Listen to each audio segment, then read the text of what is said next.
आपको बताते चले, अक्सर अपने बयानों से चर्चा में रहने वाले पीलीभीत के सांसद वरुण गांधी ने एक बार फिर अपनी ही सरकार की नीतियों पर सवाल उठाए हैं। उन्होंने कहा कि 5 साल अग्निवीर के युवा गांव में बेरोजगार घूमेंगे, नया रोजगार संविदा पर है।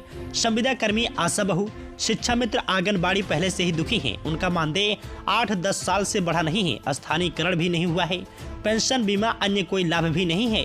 दरअसल सांसद वरुण गांधी अपने 2 दिवसीय दौरे के दौरान क्षेत्र के गांव सिमरिया में अग्निवीर योजना पर सवाल उठाते हुए कहा कि अग्निवीर के तहत भर्ती होने वाले युवाओं को निर्धारित समय के बाद नौकरी से बाहर कर दिया जाएगा।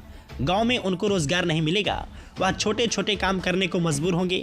क्या ऐसे में देश और वर्दी का यह अपमान नहीं होगा? देश के युवाओं का मनोबल नहीं गिरेगा?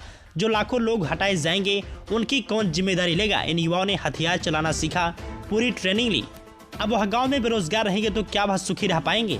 देश नारों से नहीं बल्कि नीतियों से चलता है।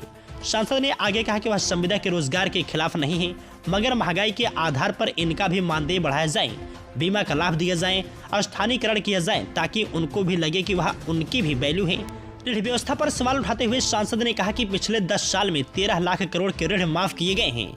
इनमें से अधिकांश ऋण उद्योगपतियों के माफ किए गए। उन्होंने आगे कहा कि किसी गरीब का ऐसा पैसा भी माफ नहीं हुआ है। अगर गांव का एक सामान्य आदमी लोन लेता है और वापस नहीं दे पाता है तो उसके घर की कुर्की हो जाती है, संपत्ति जब्त कर ली जाती है। उद्योगपतियों के साथ ऐसा नहीं होता, उनका लोन माफ हो जाता है। सांसद ने रविवार को क्षेत्र के गांव सिमरिया, महाराजपुर, रुद्रपुर, जटपुरा, उदयपुर, लाह, गजरौला, बिल्हारी, दुघिदा खुर्द, धर्मापुर, नौगहा आदि गाँव में जनसंवाद किया।